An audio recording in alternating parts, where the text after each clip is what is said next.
This is your boy Stevie D. I know everybody knows me for jewelry.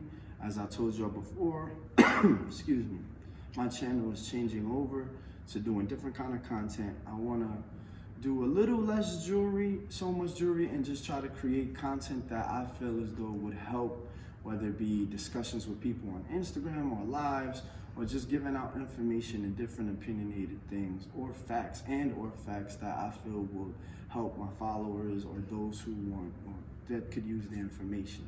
So right now I am with trauma recovery life coach Maria Rayford, and she's going to introduce herself, and we're going to ask her questions based on her profession of what it is she's into, on why this is important. I got a new segment that I'm going to do every Monday, or release just videos or segments of videos, call it Mental Health Mondays. There we go. Mental Health Mondays, where I'll be releasing parts of interviews and discussions with people discussing mental health and the importance of why we should focus on that, especially in these times that we're in. Okay, so Maria Rayford, would you like to introduce yourself, who you are, tell the people who you are, and what is it you do? Okay, well, thank you for having me on your segment, Stephen. My name is Maria Rayford. I am an internationally certified trauma recovery coach. I specialize in childhood trauma or any type of adverse childhood trauma or adult trauma. I'm also certified in intergenerational trauma, which is trauma that goes down through the generations, and also racial trauma. So what inspired or what pushed you towards your journey as far as trauma goes? What got you into wanting to be an encourager of helping people progress out of their past trauma, whatever it may be that they suffered? Because I know there's different kind of traumas. Mm-hmm. So what inspired you to take that path? Okay. Well, just like most, I would say, mental health professionals, a lot of people who go into mental health, they go into it because they have experienced some sort of trauma themselves. And once you begin to heal, most of us want to share that experience with others to show you that you can get healed and that you can move forward in your life. And so that's exactly how I ended up getting into it. I often refer to it as my life blew up. And so different things happened. Different things happened in my marriage, different things happened with my adult children, and in my spiritual life as well. And they were very traumatic things that I didn't expect to happen to me, but I was able to get through it and get over it with the help of other mental health professionals. And so when I saw what happened to me and how I had to realize that I needed to focus on myself and focus on what was really going on in my life, do a self-evaluation and get some self-awareness as to what was happening, because sometimes you can just live life and then, like I said, it blows up and you don't know how it got there. So it was the self-awareness and me seeking out mental health professionals for myself and emotional help to get me to realize what was wrong and where this all stemmed from and how this happened to my life. And after I saw that I started to get healing and growth from it, it made me want to help other people. So is that due to your experiences? So pretty much it's just a testimony of self of what you've been through. Is that why most mental health professionals do it? Because they went through something, came out of it. That on the screen and in the description for you guys that want to reach out. If you feel as though she's inspired you or can help you in some kind of way, her information will be down in the description below. So yeah, I just thought this was important for my channel because I'm going to be having different discussions about relationships, problems that, whether it be, racism that we go through in our current religious things, anything and current events that, I want to just give back to my community and my followers to understand that I've also been going through things. That's is why I've been off of YouTube for quite some time, trying to change my journey and what I want to give back to the world. So for starters, my first question to you is, can you give one example of a trauma that you may have went through, or something that you see like early on, what most people could connect with as far as trauma? Okay, well, first I guess I can give a definition of what trauma is, because to give one example, I mean, I could give, there's many examples, but trauma can be anything to anyone. It's not just defined as one big thing that happened. It can be a small thing that happens over a long period of time. So what happens is it affects your brain. So when we think about mental health, it's not just a diagnosis of some sort or something that you need medication for. Some people do, but what happens is if a traumatic event, and trauma is whatever you identify as trauma, so no one can tell you that that wasn't a traumatic event for you. It's trauma is something that happens to you that affected or changed your perception of your worldview. It also changes the perception of yourself, of you and yourself, and it also changes your perception of relationships with others. So that's the reason why I said there, and anything can cause that. So it does not. It's not only just No, good. Is it? It's not just based off negative events. It's just something that happened that affected you negatively. Right. So it could be interpersonal, where you were abused as a child, molested as a child. You know, something happening that way, or bullying. A lot of times, childhood trauma, you don't see it come out until you're an adult, because when you're a child, your brain is still developing. So the things that happen to you as a child, it's like information going into a computer. And as it goes in, or like seeds that you're planting, eventually it's going to grow. What comes out of teenagers and adults, 9 times out of 10, it's what was put in them as a child, because their brain is not fully developed. So it can happen in childhood. It can be an environmental trauma, an earthquake, your house falling down, catching on fire, a car accident, or it can be a relationship, something happening in an abusive relationship, anything that can cause it. And what happens is you tend to change as an individual.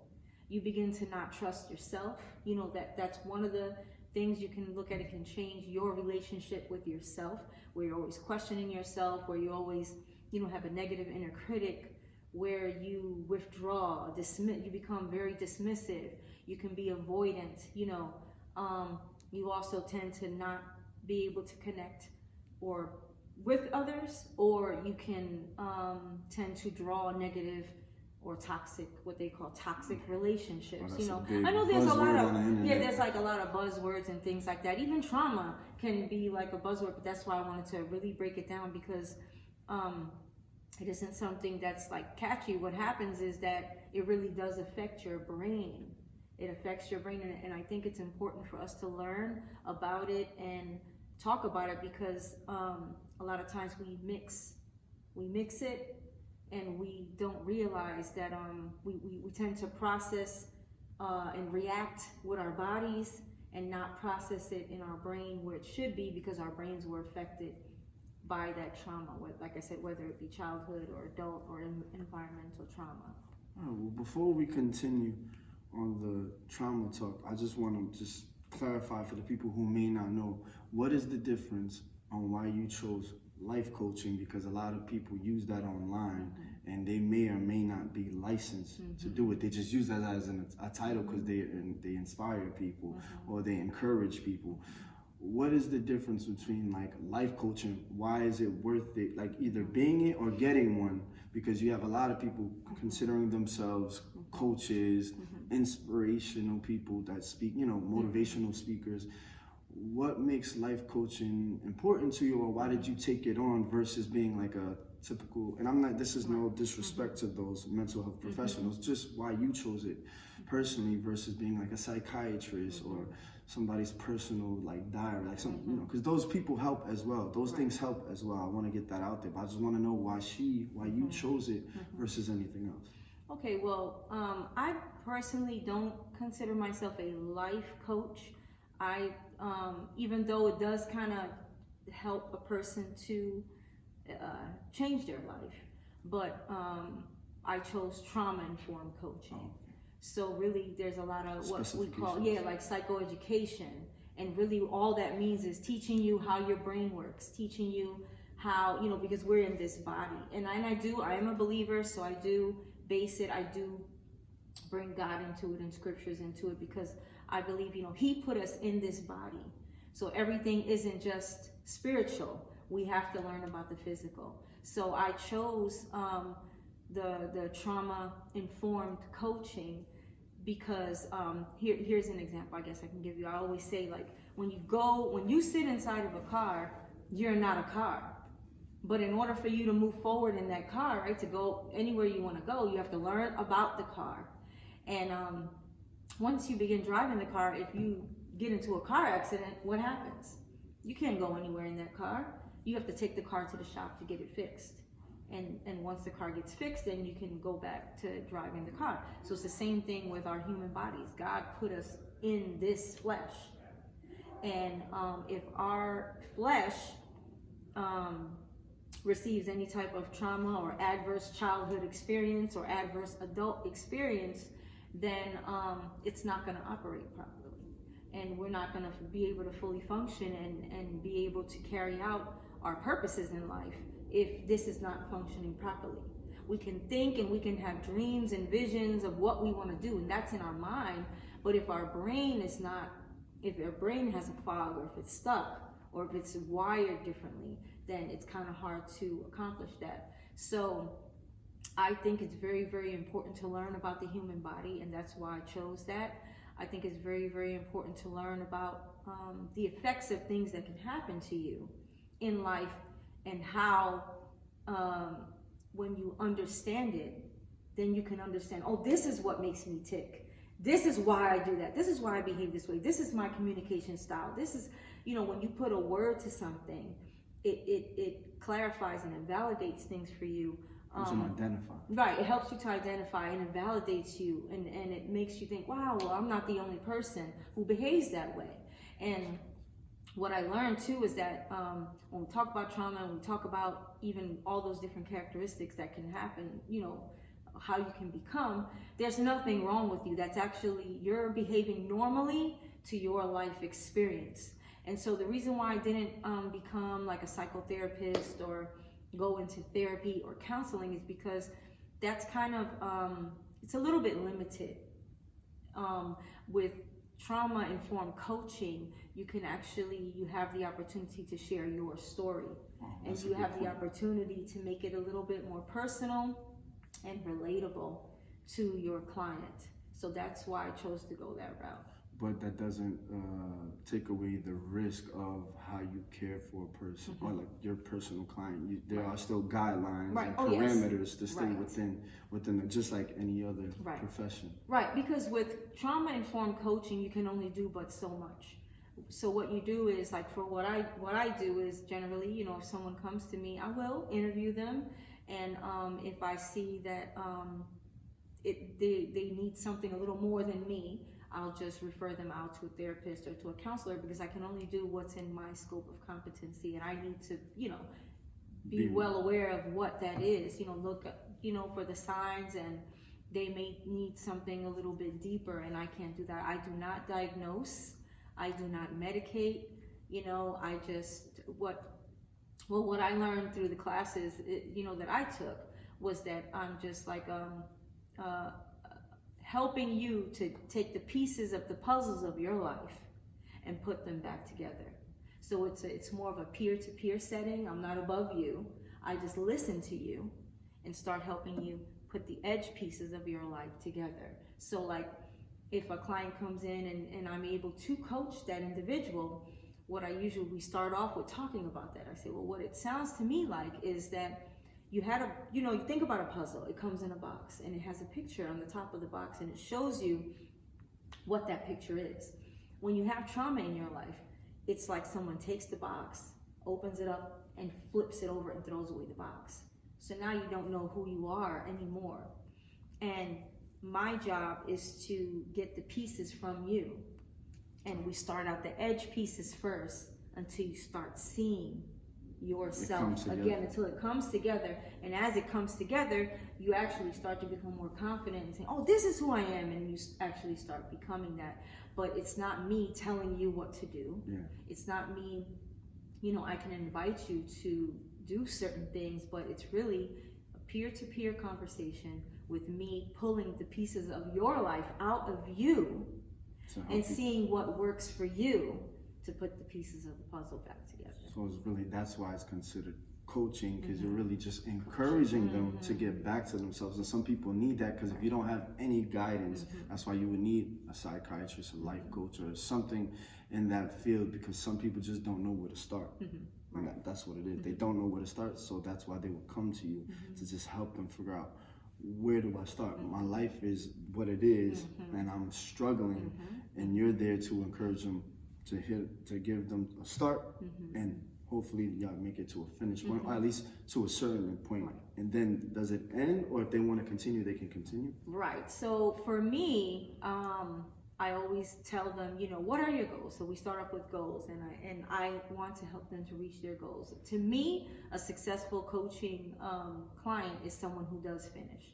That shows that I'm doing my job, that they don't have to be stuck with me forever. If they want to, that's cool, but for me to show me that, that being a good coach, an effective coach, is that they will move forward with their goals. So we do list goals, and we do list action steps to get to those goals. If you're not doing the action steps, then I may have to refer you out, because it's all about you wanting this change, within your life. So you're actually there for the action, like you're actually there to push progression. Yes, for them. You don't want to have a person stay stagnant in one spot. So if it's, like you said, if it's beyond your scope, you refer them out, or you just coach them to, like, we made it this far, we can keep going.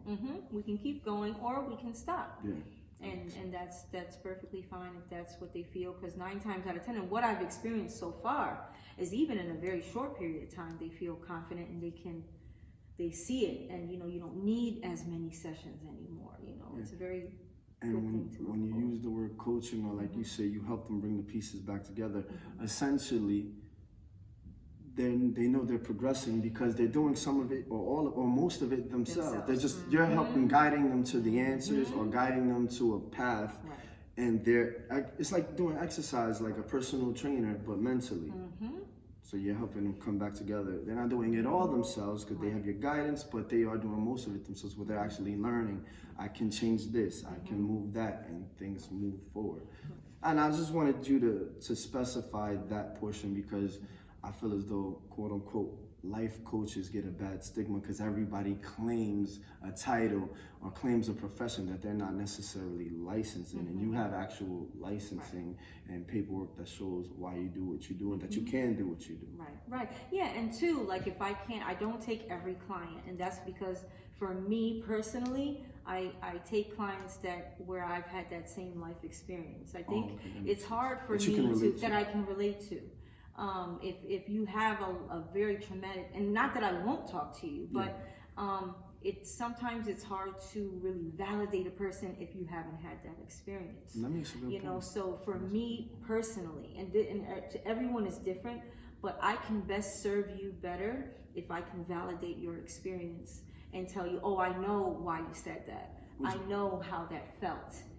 Which builds a certain line of trust. If somebody knows you can understand to a point, or a limit, or even all of it, to their experience, it builds more of a bond, and a trusting bond. They don't feel like you're just a random stranger. Because a lot of times we go to our friends, which is nothing wrong to vent, but I'm saying a lot of times we go to friends with issues and problems, or people around us that, yes, they try their best to help you, whether it be monetarily, mentally, or just some advice, but a lot of times there's still a disconnect, because a lot of times some of the people we go to don't fully understand the scope of our situation. And it's not their fault, but it just is what it is. So going to someone in your line of work, or what you're trying to pursue, actually can help. Right, and just going back to what you said about the trust, is very, very, very important for me to build a trust connection with a client, because typically they're going through something where they don't know themselves. So if you don't know yourself, you don't trust yourself. So you have to create an environment where the person, if the person can trust you or put trust in what they're doing, because really, you know, we shouldn't trust man, but you know, trust in what you're doing, making it a safe environment, being able to hold space for that individual, and you attune with them and you understand what they feel and you validate their feelings. Really, the beginning part of the healing is not so much focused on what other people did. They're going to turn inward and say, oh, they're going to start looking at self. So just to give you just like a little brief, there's two bridges that happen in our life when we experience trauma. There's an intrapersonal bridge, which is the bridge between you and yourself. And then the interpersonal bridge, which is the bridge between you and others. And when you experience trauma, the intrapersonal bridge can sometimes get broken. And so that needs to be built back up so you can have relationship between you and yourself. And once that bridge is mended and you start putting the planks back down to that bridge between you and yourself, you're gonna automatically start watching your relationships outwardly change. Whether it's romantic, friendship, job, family, it will change because now you trust yourself, you know, so. I feel like does that make sense? No, it makes 100%. I feel like I've been going through that. I'm not fully there yet, but I am in a space mentally where I had a lot of traumatic things happen. Some I put on myself for my own personal decision making, but now I'm back. Maybe not 100%, but confident and trusting in my decision making and watching those around me. Not in a paranoid state, but just in a state of just keeping myself safe from being attached to certain kind of individuals. Right. Yeah. So I understand that 100%. And I believe a lot of people, even if you feel like you've had a perfect life, or if you feel like there's nothing wrong, you should probably get a life coach or some mental health professional, that if there's something that bothers, because a lot of times when we realize something's wrong, it's not even things we're doing. Sometimes we get it from others, a boyfriend or a girlfriend or a sister or a brother that says, why do you do that? Why do you act like that? Why do you say this all the time? Because a lot of times when we do things, it speaks to something wrong with us. It's not always the other person. Right. And I'm not trying to shame. This is not a shaming tactic. This is just saying that what did you say, your interactions with others have shown me the negative and the positive has shown me things that was wrong with me, not necessarily everybody else, not all the time. But that's why I got to bring it back to myself. So. Well, 9 times out of 10, when you start becoming more self-aware and you start seeing, well, this is my attachment style, this is my communication style, you'll automatically start seeing it in others. Oh, that's why. It'll just come to you, like, that's why that person acts like this. And like you said, it's not that somebody is wrong or bad for how they react. The example that I always use is, if you put your hand on that table and I brought a sledgehammer and I slammed your hand with that sledgehammer, what would you do?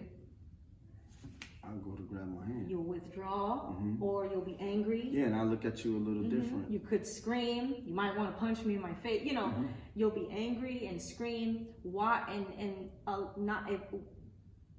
What would you think if I said, but you should be smiling right now? You should be thanking me that I slammed you with that hammer.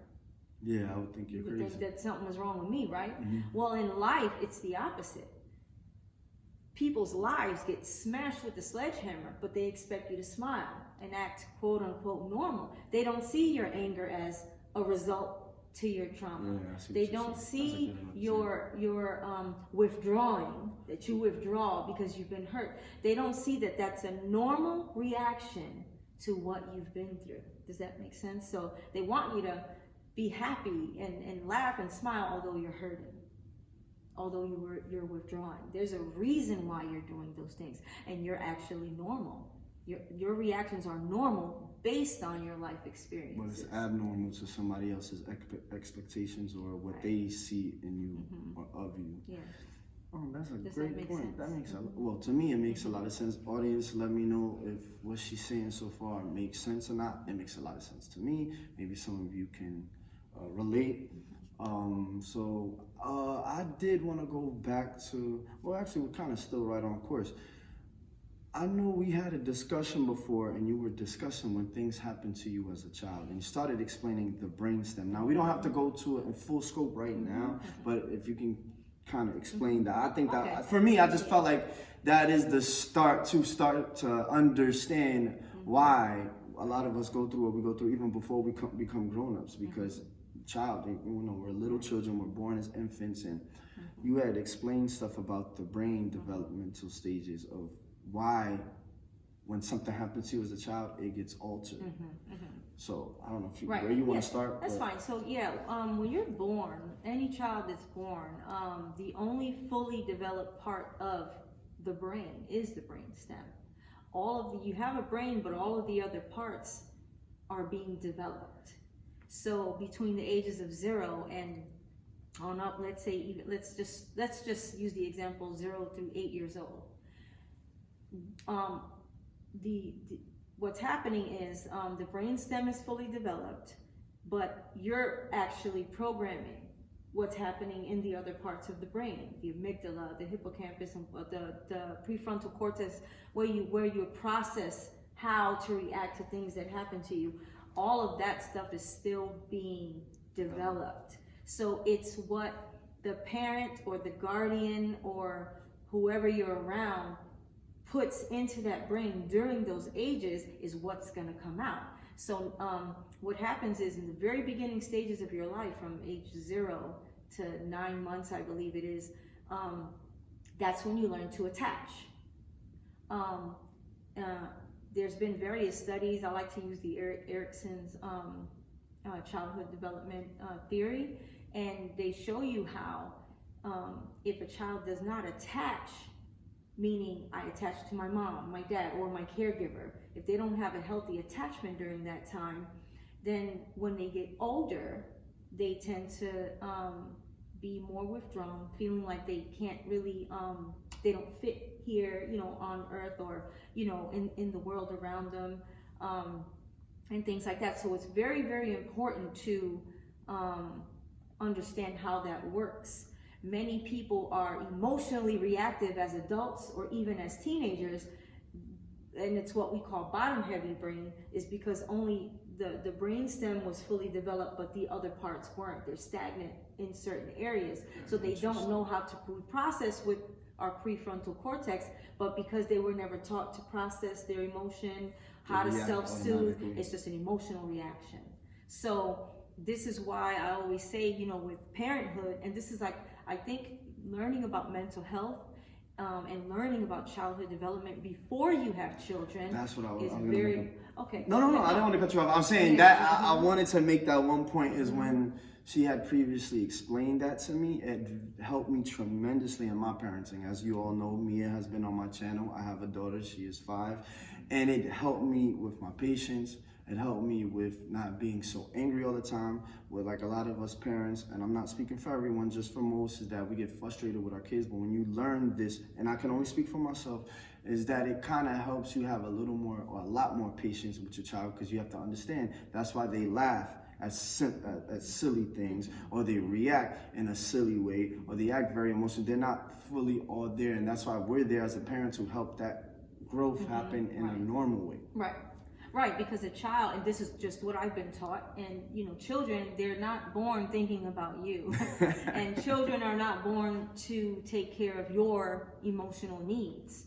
They're there, and they're there for you to take. They depend on you for everything in their life. For survival, and so they need you for everything. And like it was taught to me. When they discover they have parents, they're like, "Wow, I got 2 people to do everything I want them to do," and they're not saying that. No, but their actions that's their actions. So being the most important person in this family. Right. They're like, "Okay, I have you here to do this for me," and so when those needs are not being met as infants and as toddlers, and growing up to be children, the child will tend to self-abandon. And say, because they're not going to say like, "Oh, I'm a bad child." They're just gonna, you're a bad parent. They're gonna just think, well, my needs are not going to be met, so let me turn that part off. And you're not really going to see that until a child is an adult.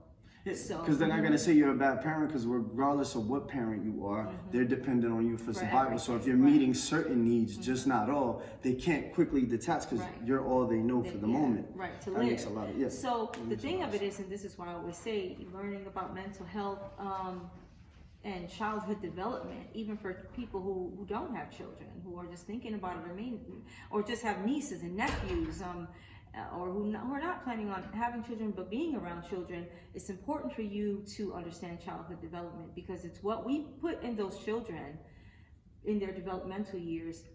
That's what's going to come out when they're teenagers and adults. And they don't do that themselves. It's what we put in. And I always say, children were not put it. We think it's cute to just go around, having children. Oh, I want a boy so, he can look like his dad, or I want a girl so I can dress her like me and put pigtails. That's not doing anything for their development. That you have to learn, how this child operates, and it's up to the adult to cultivate that child's brain and that child's mind. And if that does not happen, they don't develop healthy attachments or healthy independence or healthy there's a word but just learning how to live and function, independence, creativity, industry. If they're not learning this as children, and you're not putting that in them, they can get stuck in those areas, and those things will show up in your adulthood. And I think it's important for us to learn that before we have children, so we know what our responsibility is in having children, bringing children here. There's a huge responsibility on us as adults to bring a child into the world. And I wanted to start there about the brainstem, and I like what you said about bringing in children. All of that is important. You want to know why? Because as a child, that's where a lot of trauma starts. And then a lot of times, us as adults don't realize we carry some of our own traumas, pass it on to our kids, even if we don't know it. And I'm not shaming anybody, because it was unbeknownst to me that possibly that's what I could have started doing, or what I did do, and I've been trying to, or found ways to change it, or currently changing it. So this is no shaming tactic. It's just, that's why I'm glad she is saying what she's saying, because a lot of times us as an adults, we have kids, we think the only important things is to feed them and clothe them, but a lot of times when we are affected by traumatic experience, we kind of feed that into our children, and that's not always the right thing to do, but sometimes we do it unknowingly. So and I think that's why it's important to get the mental health help, talk to somebody, see how you tick and what's going on. There's never any shame in what I'm the first one to say I'm not the pillar of humanity. A lot of what I do now too, all of my children are adults, but I'll say I wasn't the best mom, in a sense that I didn't know all of this stuff, bringing up my children, and I have 5. I did not know this, and so I took it upon myself to be accountable for the things that that showed up, and and I want to teach others, and I want to try to be more proactive if I can than just reactive to what's going on around our world. But there is never any shame. Just like you may not know it, I didn't know it either. So there is no shame. And it's just like, how they, it's cliche saying, when you know better, you do better. And that's really all we're doing, is putting out the information to educate you. There's knowledge, power is in knowledge, and it creates change. Right. And even the scripture says, my people perish for lack of knowledge. And people think that's only for spiritual stuff. But we lack a lot of knowledge about the human body and why we're here and how this thing works. So it's important for us to get knowledge of how we work. And another thing I just want to point out for you to explain, that if you are not quote unquote religious or believe in God, there are certain characteristics on why she does her coaching the way she does it. So if that part offends you, or that's not what you're about, then you would not be the proper choice for this individual. Right. Absolutely. No, I just wanted you to explain that. I choose to do that because that's just what I believe. I believe in Christ, and I believe in creation and all that.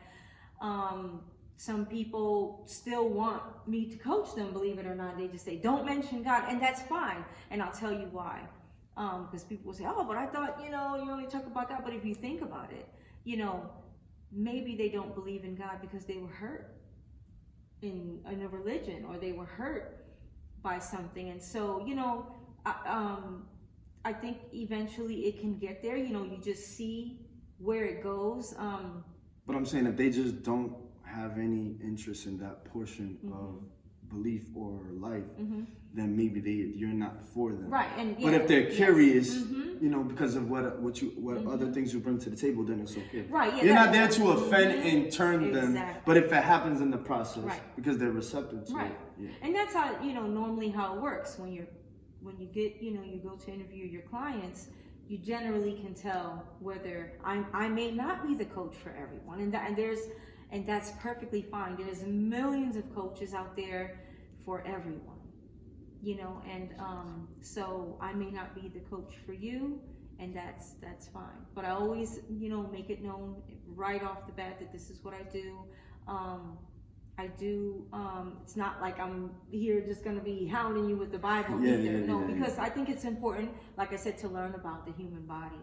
And so there's no way I can even introduce that to you, especially if you're hurting in some kind of way, until we understand what's we're going in. on. Yeah, this that we're in. We got to understand that first. So that makes sense. Well, I didn't want to keep you too long with this episode. And, I would like to do more of this so we can go more into detail. I know you do classes. That's another thing. She does mental, what do you call it? Trauma recovery classes once a month. Support group once a month. I don't know if you want to explain. Oh, yeah. So I do. It is a free support group. It's on over a free conference call. And it's once a month for 6 months. I do it twice a year. And pretty much it's a support group. People share their stories. It's not recorded, due to the confidentiality. And some, we have a little psychoeducation within it, but it's not like me coaching. It's more of just having a support group of people who want to get together and share their stories, a little bit of education in it. I just want to point this out too, that I too have a coach and a mentor, and I have a therapist on hand too, that if I need it. One thing that I've been taught is that you shouldn't have a therapist that doesn't have a therapist. You shouldn't have a coach that doesn't have a coach, because it's not like, oh, I'm here because I've arrived, and I just none of us are all knowing. Yeah, I'm still growing and learning and healing as well. I'm still going through. I'm always gonna as long as I'm here, I can still have an adverse experience in my life, to where I'll need therapy. Because it's not gonna, trauma doesn't just go away, it stacks. You see what I'm saying? So I could experience something else too. You see what I'm saying? That may stack on top of that make me have to go through all of the levels of trauma and healing all over again. So I do try to create a safe space within that support group environment, and with the clients that I have, and just let you know, I do too have a coach, and have someone that I speak to, when I need it. But yeah, we do have a free trauma recovery support group that we do once a month. Well, this was just the intro to my Mental Health Mondays. I will try to drop content every Monday specifically for mental health. I will try my best for my followers, or those who care about it, for those who like this kind of content. But I didn't want to put everything balled up in one interview or one discussion. So maybe throughout in the future, we can have certain segments where you don't have to go too much into detail, but give the people enough information that could possibly help them. And if they feel they need to reach out to you or get another coach of their own, I just want to encourage positivity, healing, and just knowledge of self as much as I can. So I would like to end it here, not to take up too much of your time, but I hope you're willing to come back to my channel to give more, and possibly if you're willing to start a channel of your own or whatever you're going to continue doing. No, not saying anything bad, but where you can just, on my channel, at least give as much knowledge as you can, so people can understand what I'm trying to do through my channel and my platforms to